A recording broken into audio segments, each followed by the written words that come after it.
ফরিদপুর শহরে ফরিদপুর বাজার আসলে মন ভালো নেই, মনটা খুব খারাপ। সার্বিক পরিস্থিতি একদম ফরিদপুর বাজারের উপরে আছি। আমার পিছনে আওয়ামী লীগের একটা অফিস ছিল, মনে হচ্ছে ভাঙচুর। আজকে ফরিদপুর হাটের দিন, একদমই ক্রেতা শূন্য।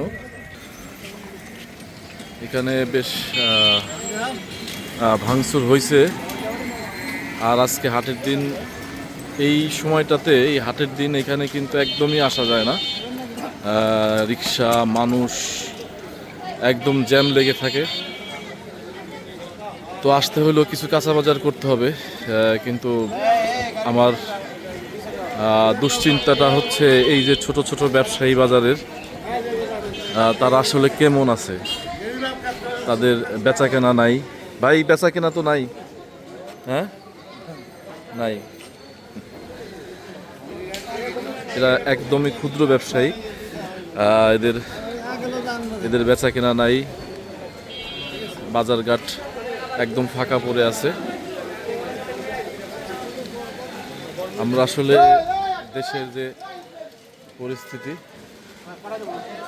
আমরা এর দ্রুত একটা সুন্দর সমাধান চাই। আর হতাহত দেখতে চাই না। মানুষ স্বাভাবিক জীবনে আবার ফিরতে যাচ্ছে। কি অবস্থা বেচা কেনা? বেচা কেনা কি অবস্থা? সকালে কিলা বেচা ছিল না, বেজারের জন্য। কাস্টমার তো না, লোকজনই তো নাই বাজার ঘাটে।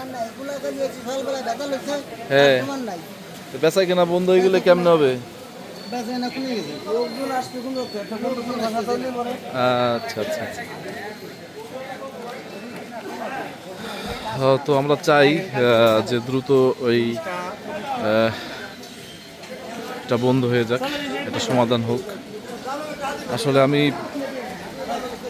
কিছুই বলতে পারতেছি না, আমার নিজের অনেক মন খারাপ। আমিও ক্ষুদ্র ব্যবসায়ী, আমারও দোকানপাট সব বন্ধ। মারাত্মকভাবে ক্ষতিগ্রস্ত হচ্ছি আমরা। এই ছোট ব্যবসায়ীরা, এই নিম্নবিত্ত মধ্যবিত্ত মানুষরা বেশি ক্ষতিগ্রস্ত হচ্ছি।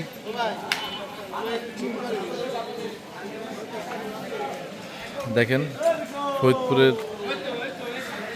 এই শহরের এই কাঁচা বাজারটা এত জমজমাট থাকে রবিবার এবং বুধবার, একদমই লোকজন নাই। কিছু ব্যবসায়ী বসে আছে আর টুকটাক লোকজন।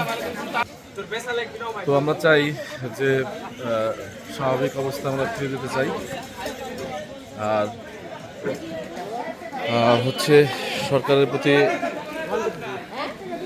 এবং জনগণের প্রতি, আন্দোলনরত সবার প্রতি আমাদের আবেদন, এই সব মানুষের কথা একটু ভাবেন, তারা কিভাবে চলবে। সবাইকে ধন্যবাদ। সাবধানে থাকবেন, সুস্থ থাকবেন। আল্লাহ হাফেজ।